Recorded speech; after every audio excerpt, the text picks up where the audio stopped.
আসসালামু আলাইকুম। Welcome back to my channel Sharifa Yasmin vlogs. তো তোমরা সবাই কেমন আছো? আশা করি সবাই ভালো আছো। আমরাও ভালো আছি। তো বরাবরের মতো আরও একটা নতুন ব্লগ নিয়ে তোমাদের সামনে হাজির হলাম। তো শুরুতেই ঘুম থেকে উঠে বিছানাটা গুছিয়ে নিলাম। যেটা আমার অভ্যাসে পরিণত হয়ে গেছে। ঘুম থেকে উঠে আমি আগে বিছানাটা পরিষ্কার করি। তো দেখো বিছানাটা গোছানো হয়ে গেছে। তারপরে ফ্রেশ হয়ে তারপরে চলে আসলাম, ঘরটা ঝাড়ু দিয়ে নিলাম। ঘরটা ঝাড়ু দিয়ে নেওয়ার পর আমি সাথে সাথেই ঘরটা মুছে নিই। আগে ঘরের কাজগুলো গুছিয়ে নিই, তারপরে রান্নাঘরে চলে যাই।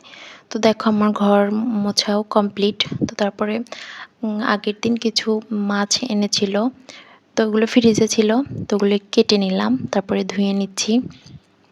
অল্প কিছু মাছ নিয়েছি, নিয়ে ধুয়ে নিলাম, কেটে ধুয়ে নিলাম। তারপরে দেখো চুলায় মাখিয়ে তুলে দিয়েছি। বেগুন আলু দিয়ে মাছটা রান্না করছি। তো তারপরে দেখো বলক উঠে গেছে, মাছটা বলক ওঠার পরে দেখো হয়েই গেছে প্রায় অলরেডি। তো মাছটা কমপ্লিট। তো তারপরে আর একটা চুলায় বসিয়ে দিয়েছি তোমার ভুঁড়ি, গরুর ভুঁড়ি, অনেকে বট বলে, বট ভাজি। তো ওটাই আলু দিয়ে ভাজি করছি।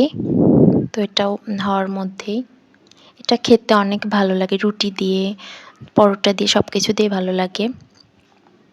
তো দেখো এটা ভেজে নিচ্ছি। এটা যত কালো কালো করে ভাজা যায়, মানে লাল লাল করে কড়া করে, তাহলে এটা আরও বেশি মজা লাগে। তো দেখো আমার রান্না কমপ্লিট। এখন আমি বেসিনটা পরিষ্কার করে নেব, যেহেতু আমরা এখানে প্রতিনিয়ত রান্নার সব জিনিসপত্র ধুই। তো এখানে অনেক ময়লা থাকে, যেমন মাছ, মাংস, সবজি।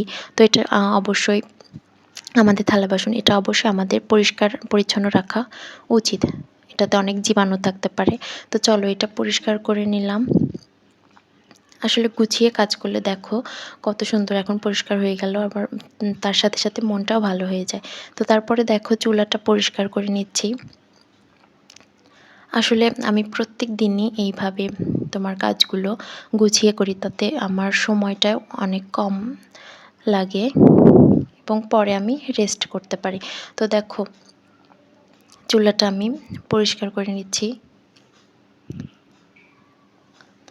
আগে ভিজা একটা দিয়ে পরিষ্কার করে নিচ্ছি, তারপরে শুকনো ইয়েটা দিয়ে পরিষ্কার করে নেব।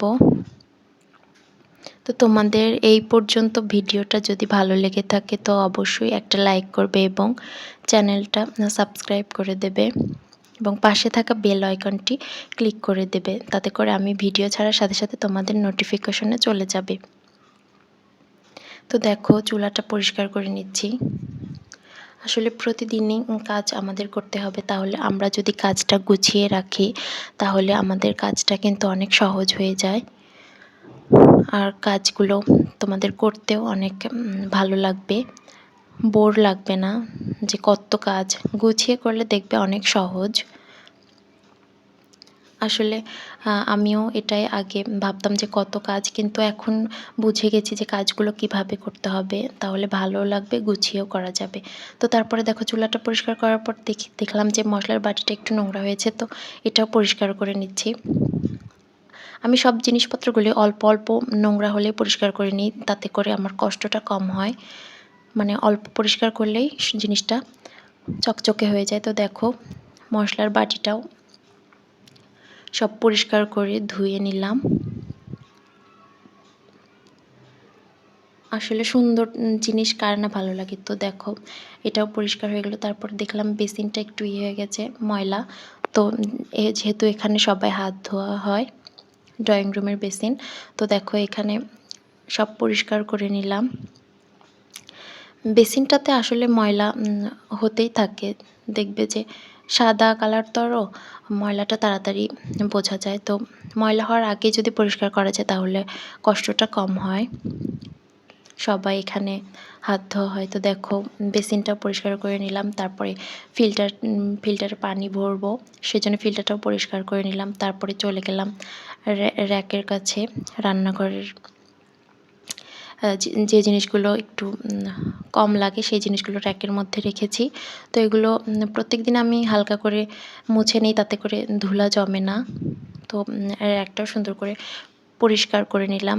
তারপরে ফ্রিজটা পরিষ্কার করে নেব, যেহেতু ফ্রিজে অনেক পানি জমে যায়, তাতে প্রত্যেকদিন একটু পানিটা মানে ভেজা ন্যাকড়া দিয়ে পরিষ্কার করে নিলে ফ্রিজে আর ময়লা জমে না। তো আমি প্রত্যেকদিনই এই কাজগুলো করি, তাতে আমার কাজগুলো অনেক সহজ হয়ে যায়। তো দেখো আমি ফ্রিজের যে তাকগুলো আছে সেগুলোতে আমি হচ্ছে চালের প্যাকেটগুলো কেটে দিয়েছি যাতে করে ময়লাগুলো তার উপর পড়ে, ওগুলো শুধু পরিষ্কার করলেই হয়ে যায়।